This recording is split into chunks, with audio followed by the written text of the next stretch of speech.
Hi, hello. I'm here with Giedre Žickyte, who's the director of a really lovely film called The Jump, which is a very powerful, surprising film, I think, which examines things, including, I suppose, how we understand our own freedoms and our sense of freedom.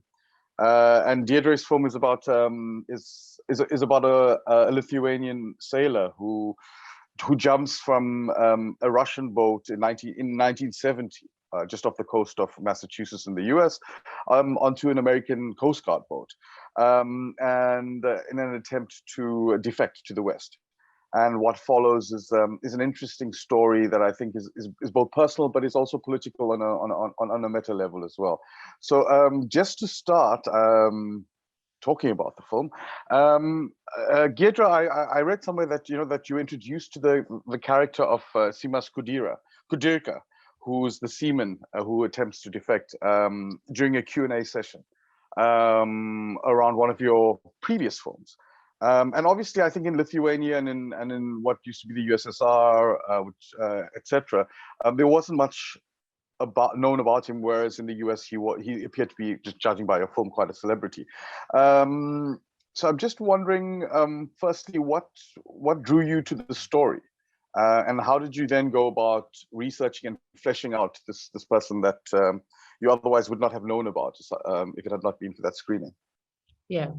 So first of all, hello. I'm very glad to be at the festival and that audience in your country will see the movie.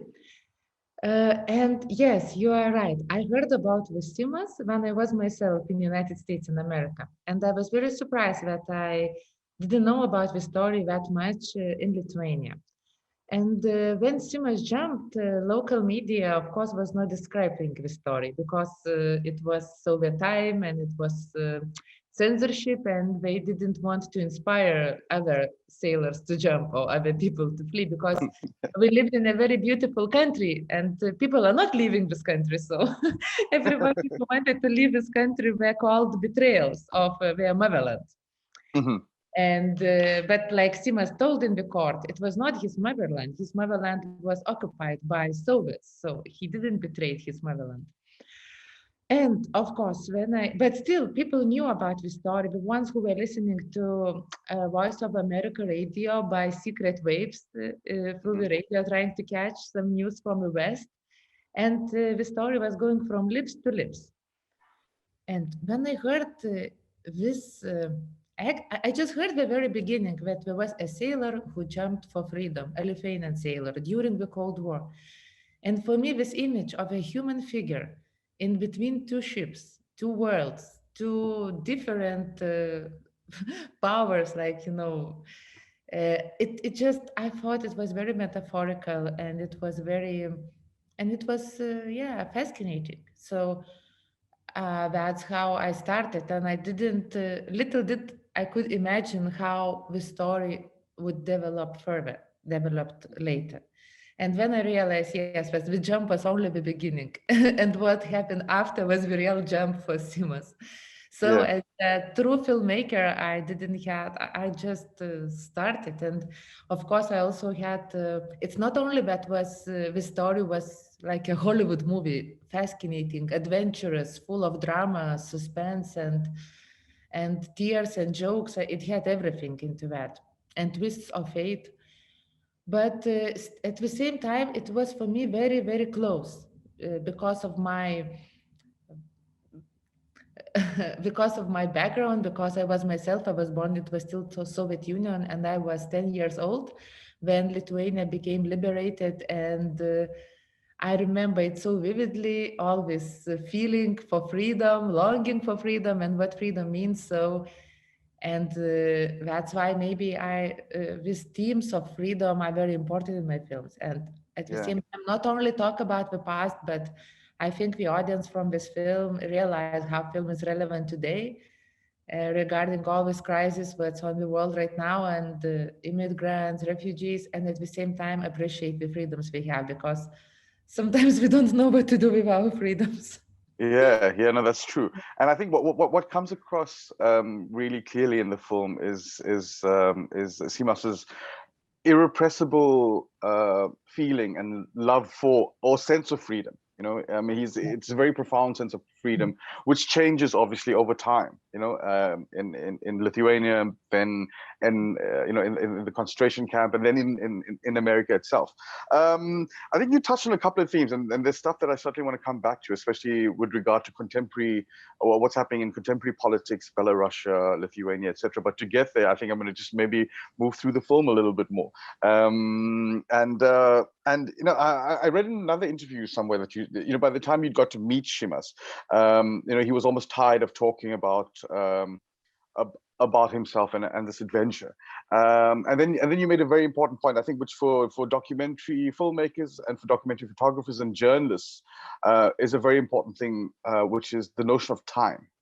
Spending time with the subject and spending time with people leads to a depth when it comes to what you're creating that you otherwise very often don't have. And you made a comment where you say, you know, at some point you both realized why you were making this film. And I just want to know, what was that realization for Shimas, and what was that realization for you? Why were you making this film? No, for both of us, it's like I don't know. It's hard to put into words. It becomes very like flat, but Mm-hmm. somehow mm, when you start knowing each other, when you spend time each other, and when character also see devotion from you, from the whole crew, and we see that, you know, we the meaning, you know, of this film. It's not only that, okay, we're just filming something and we just release something, but Sure. that has like that we hoped it will touch some like more hearts and will leave some important things. It's I'm just I don't know how to talk about it, not making it like very pathetic, but it's Yeah. something very, very intimate and very inner feeling. And you were totally right. It's just, it all depends on time and how Yeah. much time you spend with your protagonist, and not only, and on film and on editing, on everything. For me, is time in documentary cinema is the best scriptwriter, director, and editor. Well, I'll tell this. Usually, Uh, especially especially on the complex stories like Simas, because when we met, I of course I had this challenge how to tell the story that yeah. happened 50 years ago. Like, story is interesting, you know, but it's not a book, it's not a radio. We need to show also something, and I'm very thankful for Simas that he agreed to go with me into this adventure. That we didn't talk about the film, about the story, we relived it.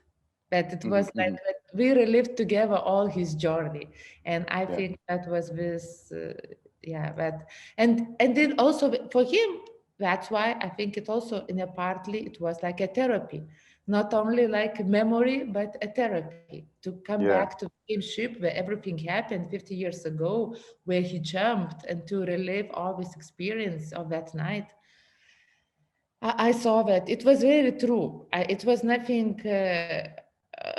It was really very true, and we only were where it was not true, but I brought him there. It's not that he went there himself. But of course, it's obvious in the film, but it was so true for him to relive it that you forget that some crew brought like 87 years old man across all Atlantic Ocean to live again story. Yeah, but we are so cruel and not thinking about the person. But I think he was happy that he had this experience. Yeah. Well, you brought me very nicely and neatly to my next question, which is, you know, I mean, a major part of this film is this. Well, the opening part of the film is this journey that you guys go on together. Firstly, to revisit the Vigilant, which is the Coast Guard ship that Shimas jumps onto, and then secondly, you go back to the labor camp in the Urals, where he very poetically describes you can feel the breath of Siberia all Mhm. the time, you know, and you know, you mentioned how cathartic that process was for him, but I can imagine also it could be quite triggering in terms of trauma and memories and experiences from that time. And I'm just wondering, as a filmmaker, how do you navigate that? Uh, Um the trauma that that your protagonist may or may not kind of feel. I mean, was there any trauma that need to be navigated, or was it just kind of like, was it really was catharsis really the dominant kind of like response coming through? Yeah, I think I felt that it was important for him, really, really. Like with time, that so maybe he even I don't want again now to like speculate something or memory, but we even talked about him. Maybe it even made him to come in terms with his past and what happened. Yeah, and that was for me very relieving. I didn't feel it helped me not to feel that I made him suffer too much. Sure. Dragged from one city to another city and from one ship to another ship. Yeah, it's been an important journey, and I see how now he sees all the prizes of the film is winning. And whenever I call him and I say, Simas, we are sharing this prize because it's also you, like it's because of your character, you know. And he tells, no, I saw how much you cried. And now I see that your all tears were not in vain, you know. So he's like that. He's telling, yeah. So that so Okay, yeah. it's very No, moving. I mean, I mean, what certainly comes across, I mean, Simas's humanity and personality really comes across in the film. And I think that's certainly down to your filmmaking craft. You know, like you say, the human connection and that relationship that the crew and you guys would have had with him, which is very important, I think, in in documentary, whether it's photography or journalism or.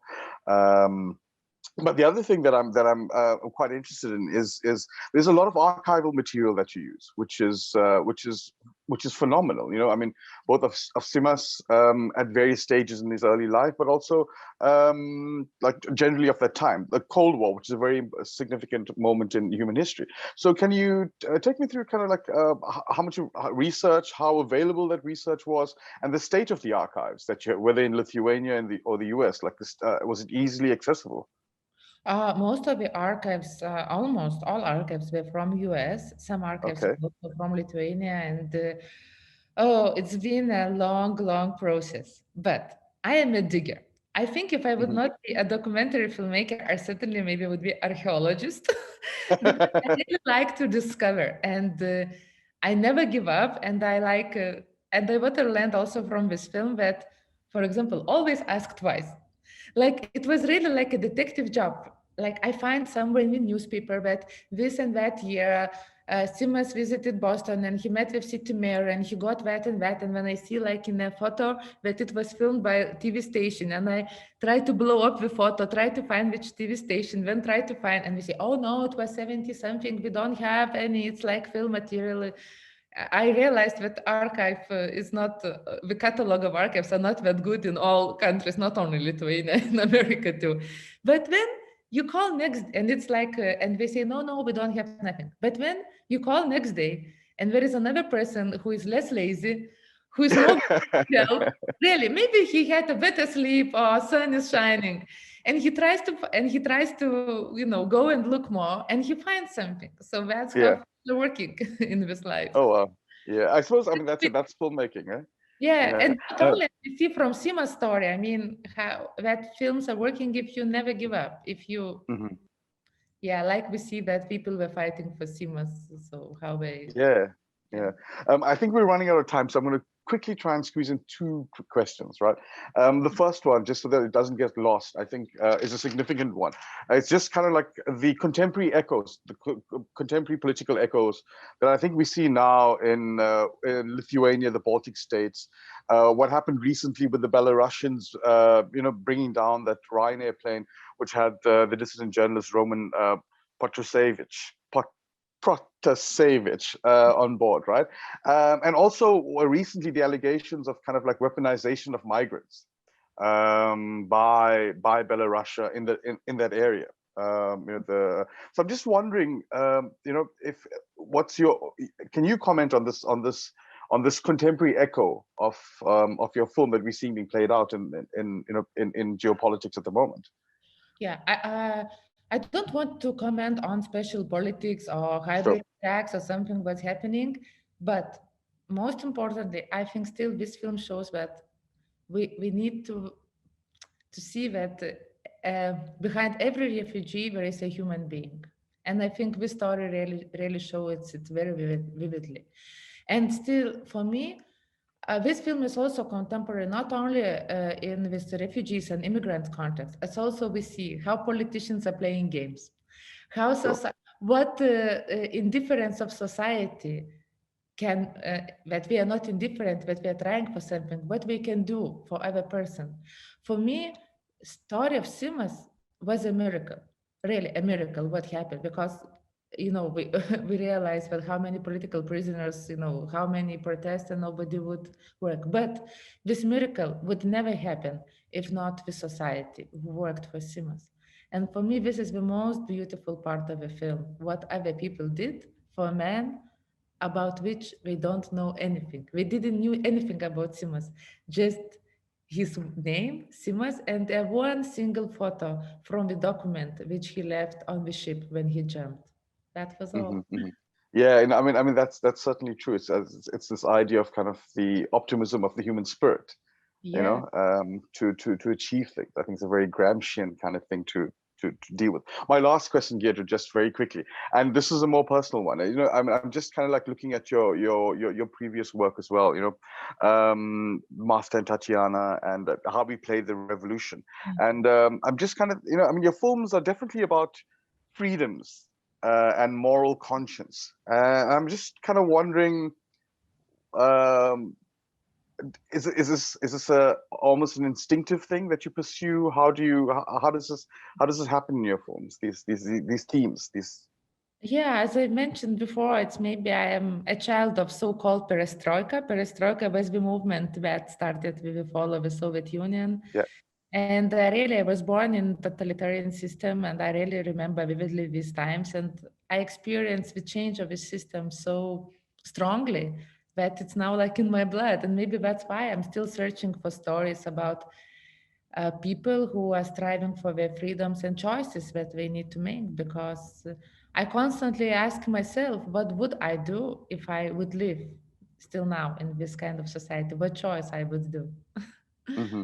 Okay, yeah, no, I mean, for me, I think there are lots of similarities between post-apartheid South Africa and a lot of these countries which were behind the Iron Curtain, because, in our country, Mandela gets released in 1990, the Berlin Wall falls in 1989, and there's a lot of similarities, including this ongoing search for freedoms. But I think we've run out of time, so thank you so much for your time. Thank you so much for a remarkable film, and yeah, enjoy the rest of your day. Yeah, thank you very much. Enjoy the screenings and festival. Good luck with your festival.